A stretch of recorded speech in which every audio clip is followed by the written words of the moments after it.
Hello, hello, everyone. We are officially live. Live, I tell you, live. I am Laura Mae Lindo. I am the Member of Provincial Parliament for Kitchener Centre, and this is a special edition of People in My Hood.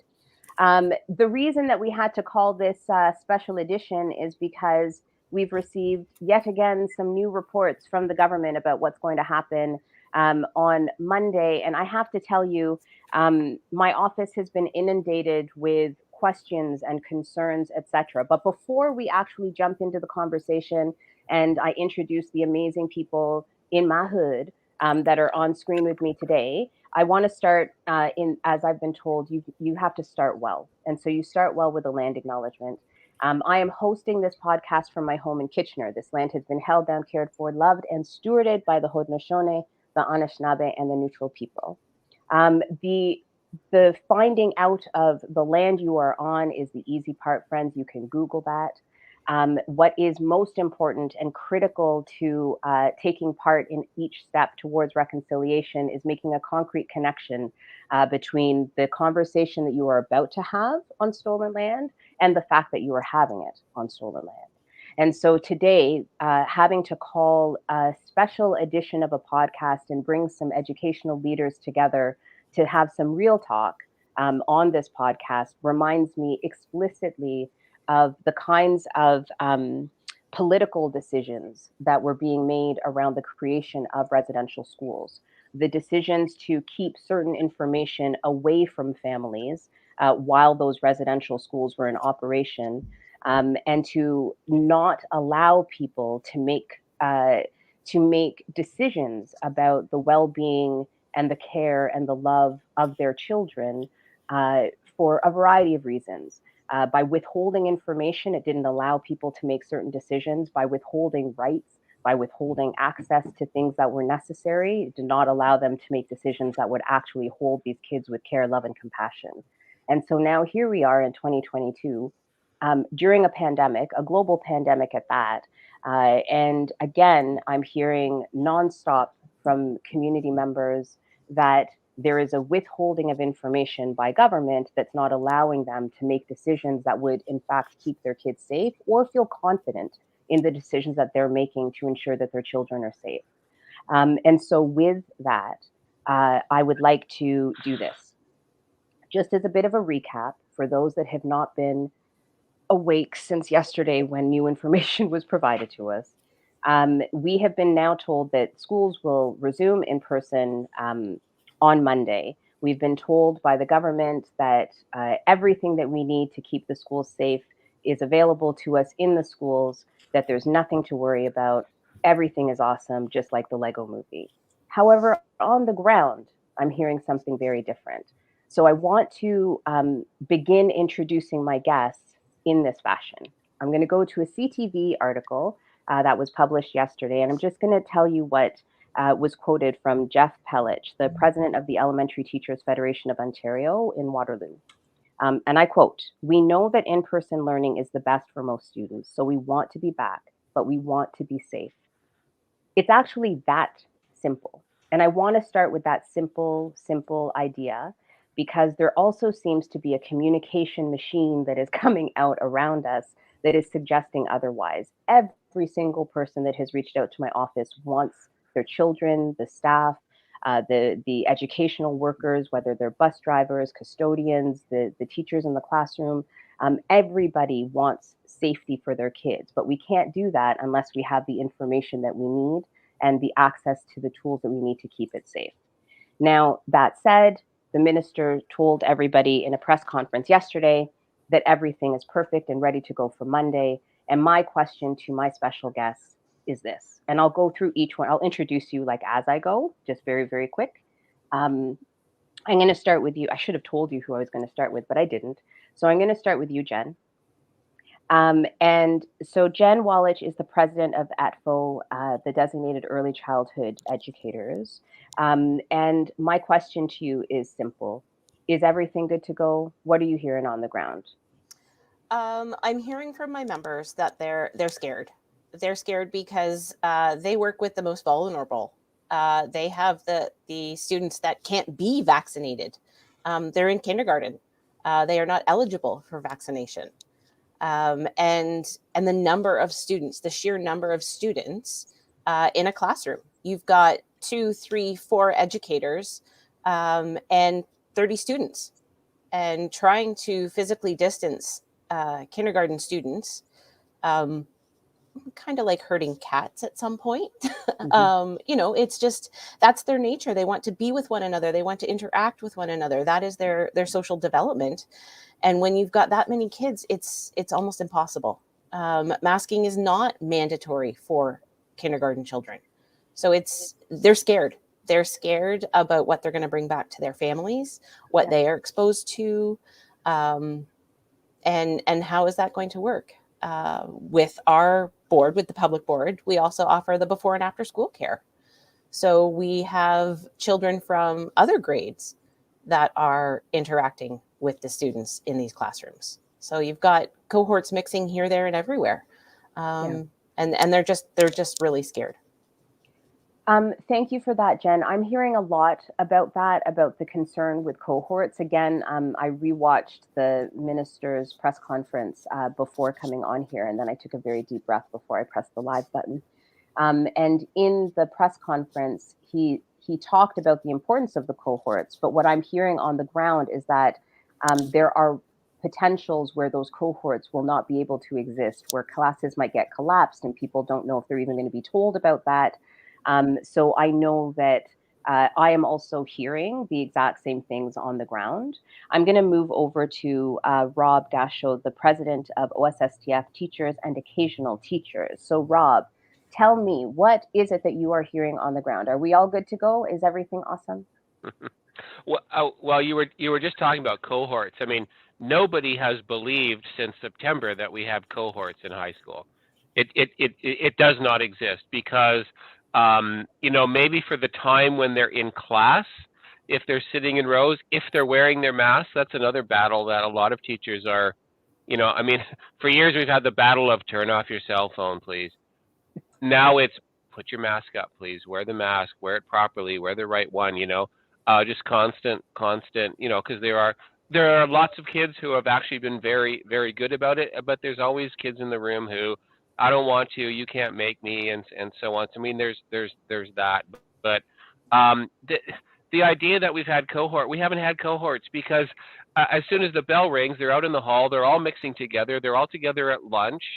They don't have their masks off, they're all eating together, they're on the bus, back and forth, they're at the shopping mall hanging out, they're in each other's basements. The idea that there are cohorts, can we just wipe that out? There is no cohorting. So I mean, that's a big source of concern at the school, at the high schools at least, probably at elementary, maybe they operate differently, but especially in high school, we've had this modified semester schedule, which means that we've had 150-minute periods.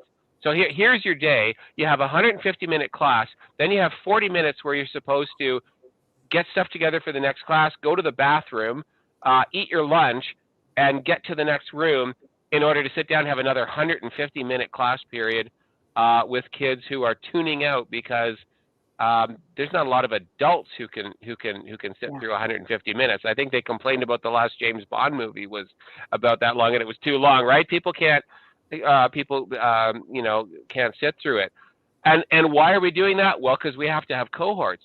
Well, the emperor is stark naked. We do not have cohorts. Why are we living through all this pain for no good reason? That's really what what people are seeing. So in terms of people being concerned, we're hearing from people every day. I'm worried, I'm concerned, I'm immunocompromised, I have kids at home, I'm worried about my newborn baby. What if I take something home to my baby? All that, and it's kind of heartbreaking, I mean, there's a range. There are also people who say, I think it's okay, I got my mask, whatever. Yes. It is what it is, it'll be what it will be, and so on. But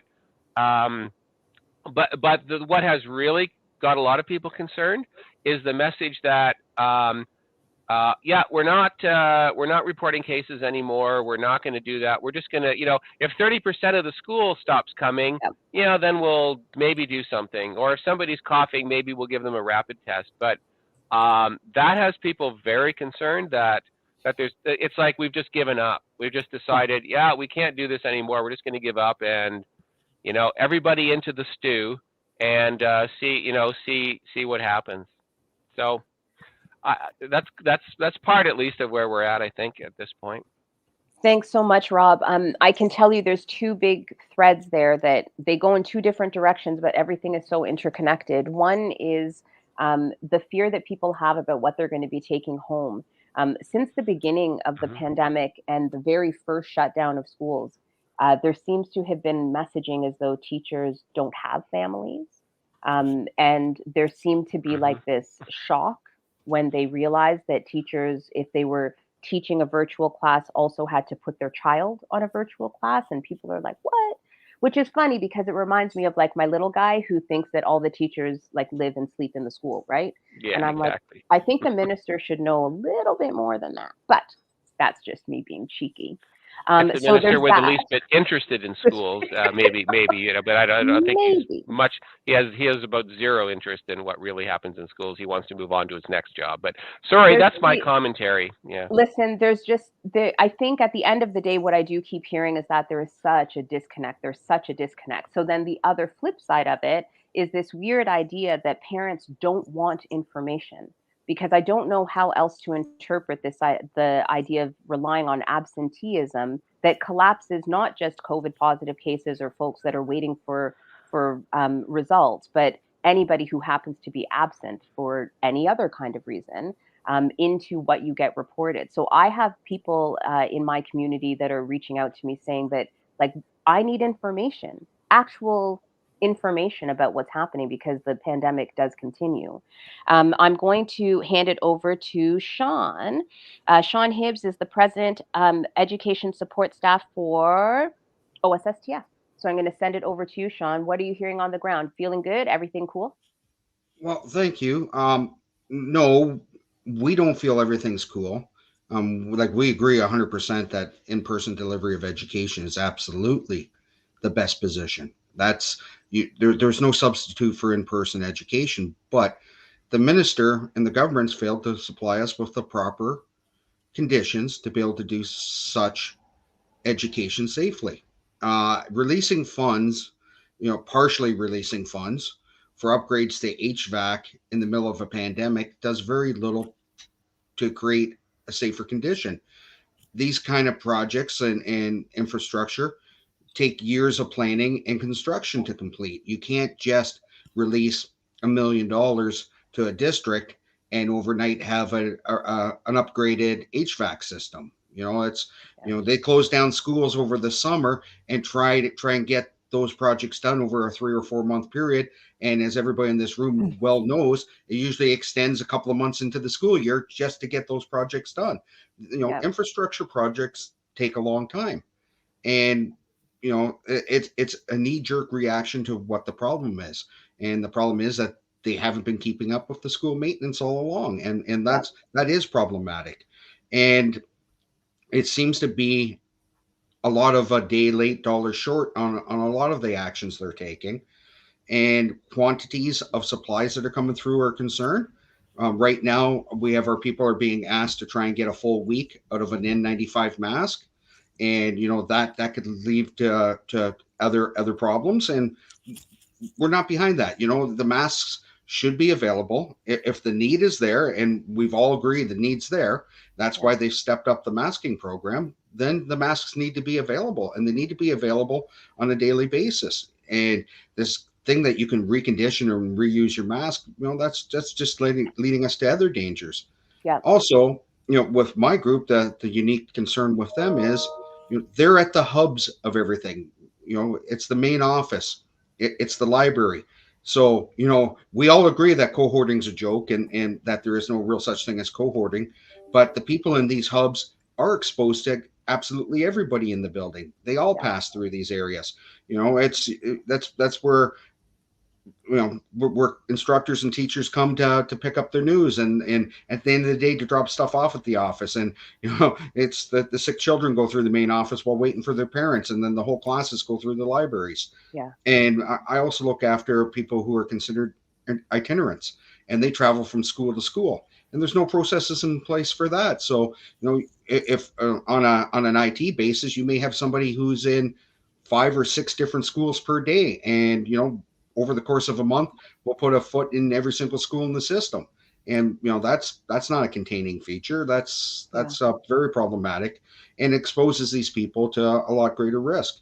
And doing so without having proper ventilation and proper PPE is problematic. And I think the government's always been behind on that, and that's been very disturbing. Thank you so much for that, Sean. Again, there's like two different things that it keeps reminding me of as I'm listening to you. One is the fact that there seems to be a lack of interest in being proactive in ensuring that we're actually prepared for emergency situations. I remember when I was first elected, one of the biggest pushes of advocacy around schools was the whole Fix Our School initiative. And we were getting all sorts of petitions and emails and letters and all of this kind of stuff. And so when I heard the minister yesterday saying we opened windows, it reminded me of our Fix Our Schools stuff, where people were literally alerting him to the fact that there were certain classrooms where windows couldn't open. So it's great that he figured out that is important. But I don't think that is supposed to be the solution to addressing the safety needs during a pandemic, right? Like, awesome that the window is now opened in a couple classrooms, and it's the middle of winter, so maybe not the best plan, right?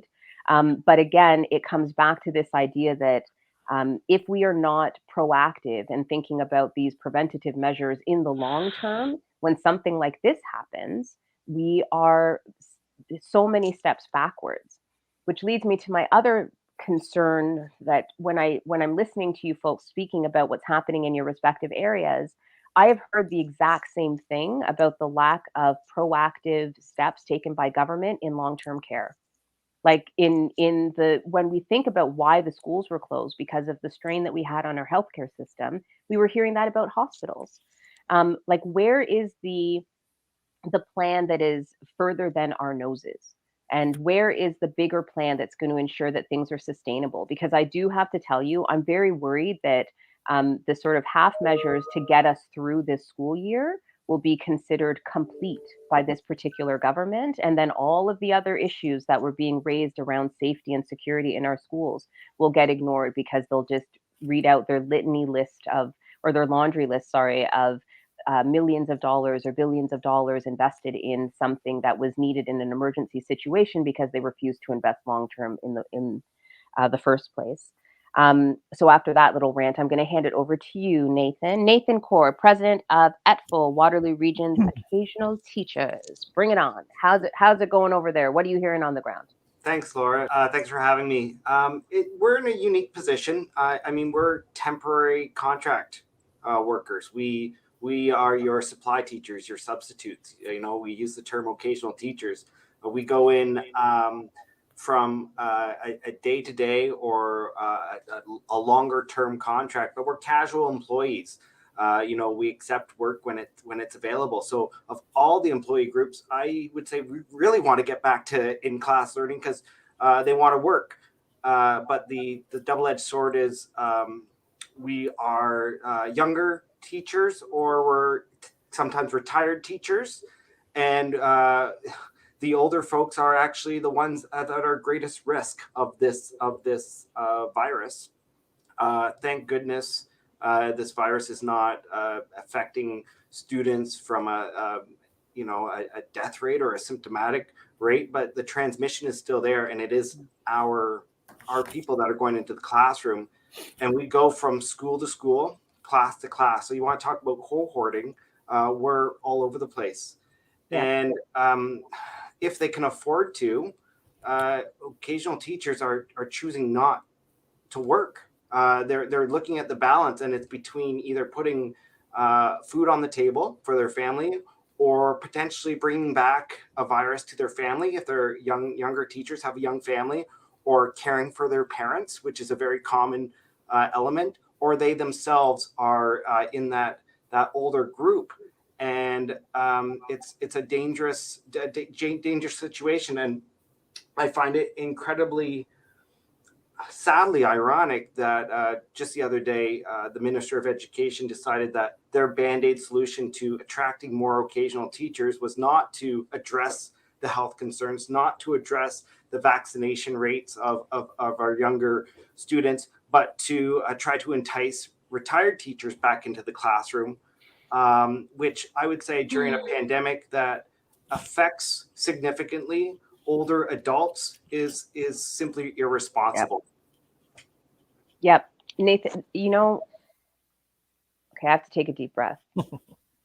I'm just telling you, like literally right before this, as I was watching the press conference, like replaying it, I had sent a message to my team saying that the idea of solving this problem with retired teachers at a time where the pandemic impacts older folks more than younger folks, that's the messaging that they're putting out, is a special kind of cruelty that I never anticipated having to address publicly. But I'm just putting it out there.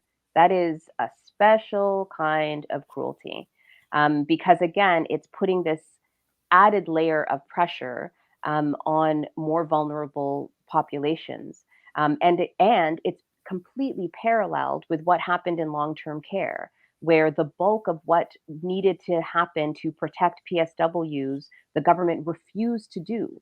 And that particular population were primarily women, primarily racialized, in precarious work, where they couldn't afford to say no. So they were being forced into these very dangerous situations. And now we're seeing the same kind of solution, in quotes, in our healthcare system, where we're going to get internationally trained nurses to go in and fill gaps in a healthcare system without making it 110% certain that they will have full-time jobs at the end of putting their lives in danger for the rest of us. And so I feel like part of this is getting me into a place where I have some real questions about the kind of community that we want to be at the end of this pandemic. I'll wrap up this once we're done hearing from Patrick with some of my thoughts on that. But it keeps coming back to that. Like, why are we not helping the most vulnerable? Why are we relying on the most vulnerable to do more, sacrifice more, and put themselves in danger during this pandemic instead of investing in systems to ensure that everyone's safe?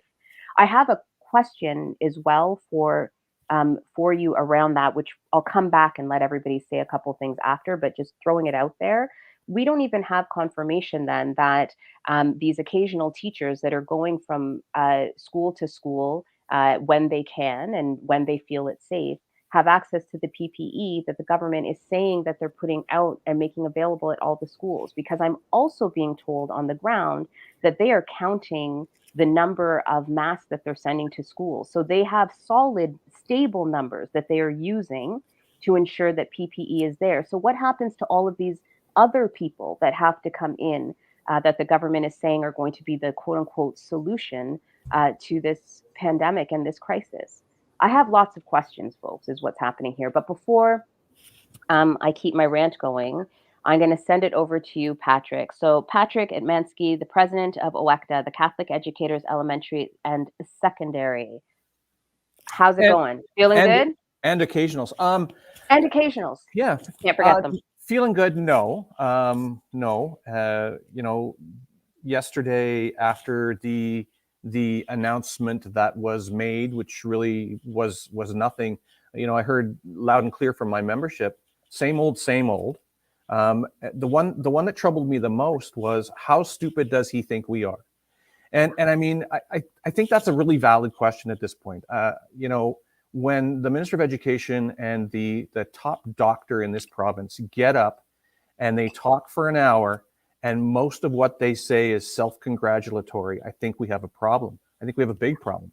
When reporters challenge them with questions that they dodge, I mean, yes, maybe dodgeball was Stephen Lecce's favorite sport in school, but he's brilliant at it, right? It's like, I'm just not going to answer that question. Same with Dr. Moore. I'm just not going to answer that question. And it begs the question, how stupid does he think, do they think, does the government think the province of Ontario is? Because nobody's buying it anymore. And I'm glad. I'm glad people are sick and tired of the, aw shucks, Uncle Doug routine, because it's not resonating with people. I know it did. It absolutely did at the beginning of this pandemic. But people, I think, are finally coming around to the realization that, when a reporter says, so what's different in the schools now from what we had in December, and they don't even give an answer to that question, because the answer is embarrassing. There's nothing different. In fact, it's worse, right? We're going to empower parents by giving them less information about COVID-19 in their school. And I know it's been said a lot, and I'm going to say it again. If a child in my daughter's class has lice, a letter goes home to every family in that classroom to say, hey, check your kid's head because there's lice in this classroom. But now, hello, COVID, when we get to 30%, we're going to tell public health and they're going to tell you that there's a problem. Well, I think we've got a problem, and the problem is a lot bigger than that. And it boils down to communication.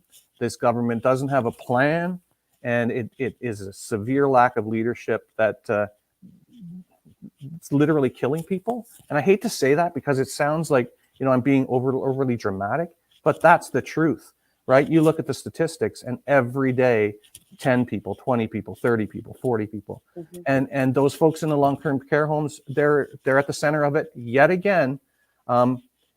But it's safe to open the schools.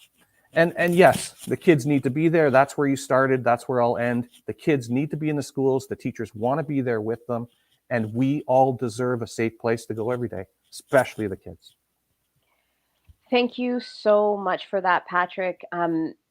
I also want to bring it back to where we started, because in that land acknowledgement, when I think about the importance of that and how we shift this conversation, I just want to say, to sort of reiterate something that you said there, when we talk about it's killing people comes in a variety of fashions. I'm just going to put it out there for everybody, because the amount of anxiety, like the level of anxiety that every one of these last minute government decisions through weird channels, like we shouldn't know what's happening on Monday through Twitter, like what is happening, is actually increasing people's propensity to have certain illnesses, because people's blood pressure is up, their anxiety is high, they don't have a way to actually plan further ahead, and it actually does have an impact on your health.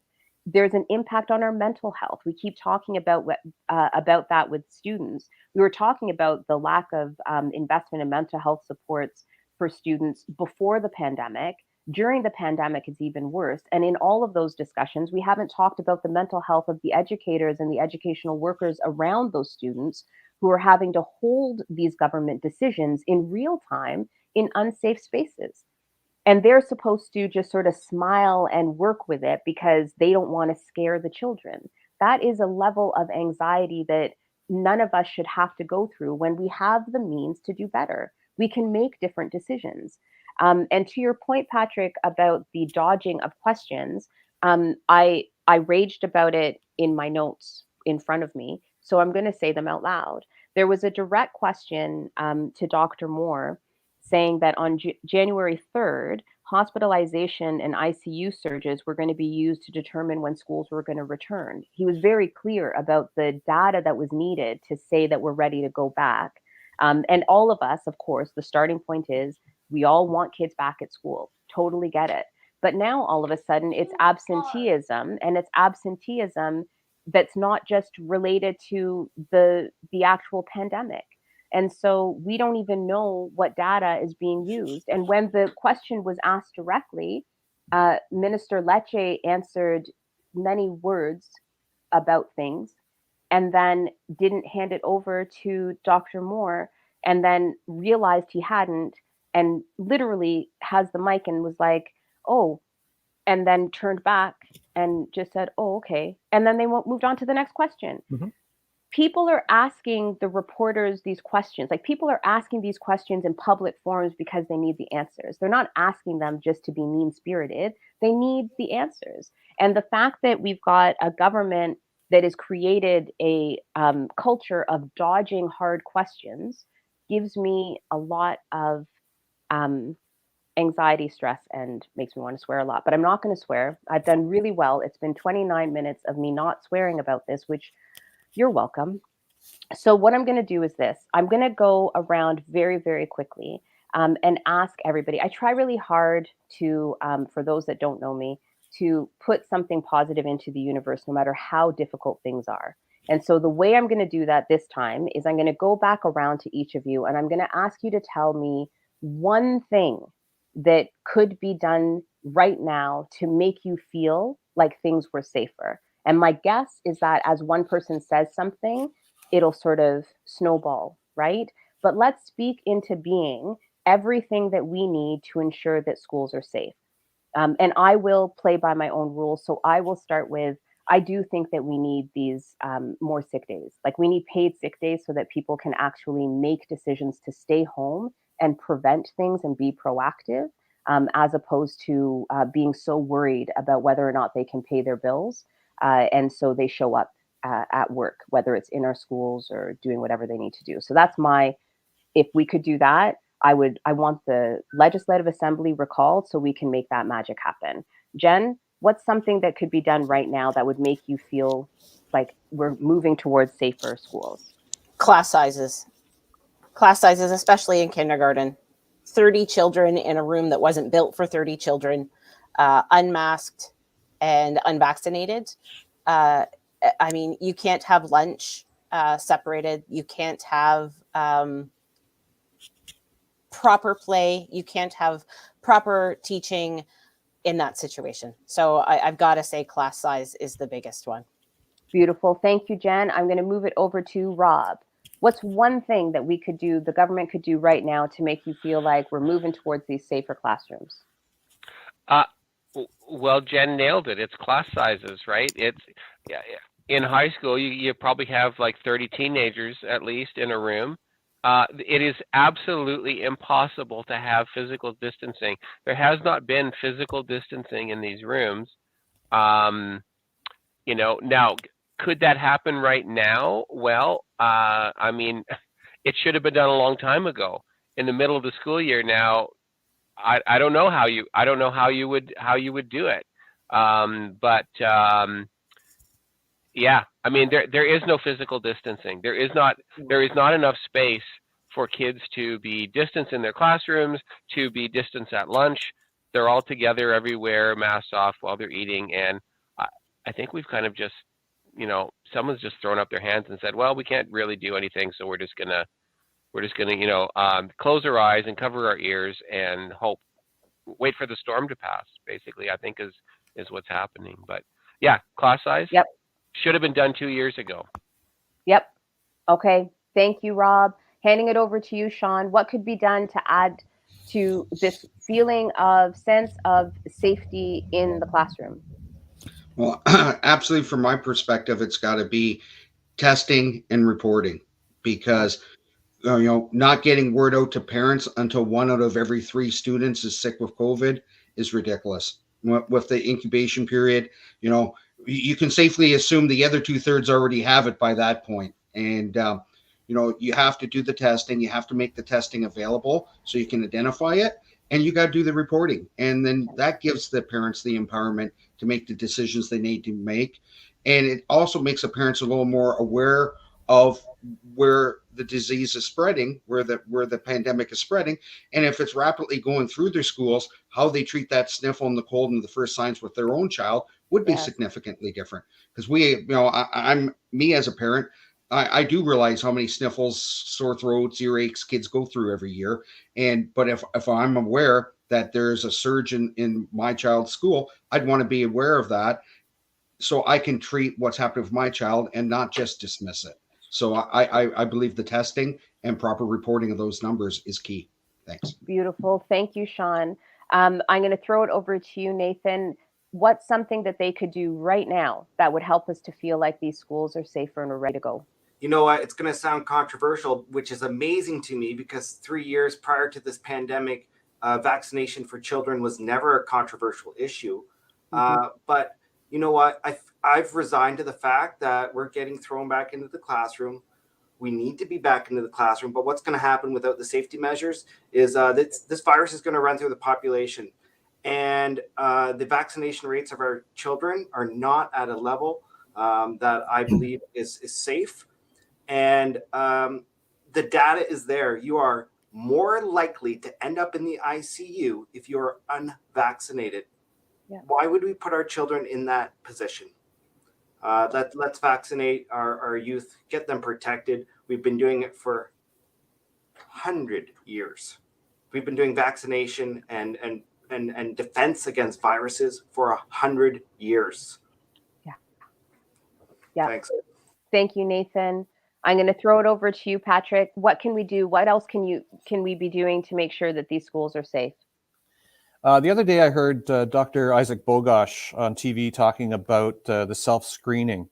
And he said something which I'm going to say 100 times between now. I'm going to sound like Lecce. I'm going to say it 100 times between now and Friday. He said that self-screening isn't nothing, but it's almost nothing.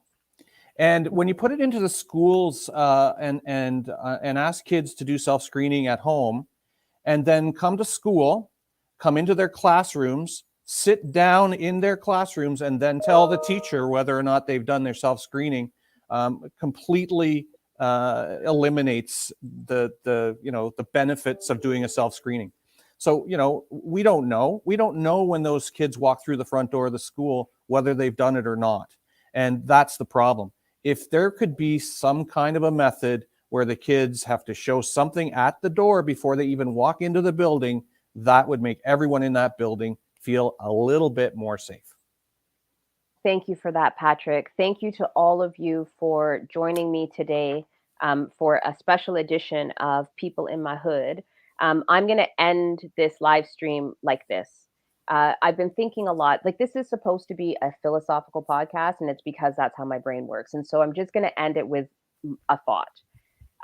Every decision that I have seen, and I'll speak for myself, this particular minister and this particular government make during this pandemic has seemed to be in an effort to separate us from each other as opposed to bring us together as community.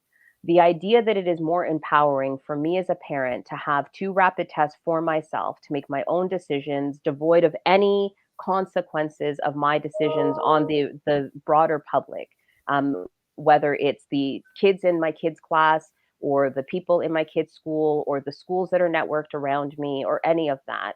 And that's supposed to be more quote unquote empowering, seems to be an attempt to make me think only of myself and not care about anybody else in the network and the social fabric in my community. I want to live in a world where we work with each other to help each other, where we focus on the most vulnerable and we hold each other with care, compassion, and support. I want to live in a world where if I am sick, I can rely on somebody else to help me because they know that I am sick. Not in a world where if I think something's happening and it's only impacting me, then it's just my business and so it doesn't matter. And so with that as a closing, I'm putting into the universe that we can and we must do better. I promise and I commit to all of you that I will keep fighting using every tool I have to speak out and push back to ensure that we finally have a world where we hold each other with the care, compassion, and love that all of you deserve. And with that, my friends, it is the end of our special edition. Stay safe. I'm sure I'll have more to say and rant and rave about soon because there must be a press conference coming up or they'll put something on Twitter. See you later, folks. Bye. Bye. Thanks.